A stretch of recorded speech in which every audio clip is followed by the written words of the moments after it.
taught us many things. How to unmute at the wrong time, how to sleep your camera off, and most importantly, how to say, "Sorry po, naglag." Walking up 2 minutes after, walking up 2 minutes before class. That's a skill. Attending on eating breakfast often. Legendary. But don't get me started on broke budgets. I swear, some broke are like spirits. You know they are dead, but you never see them. Let's talk about technical issues.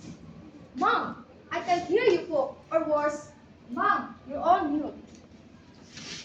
The class becomes a game of cards.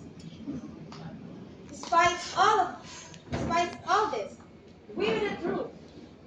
Online learning takes it of patience, creativity, and Wi-Fi. And while I always remember the struggles, I also remember the laugh.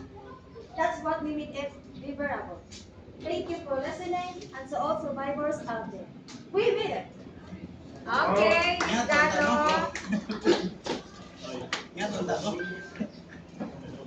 Kamal ako.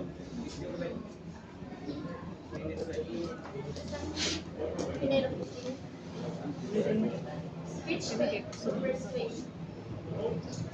Why you should start voting at 18. Good day.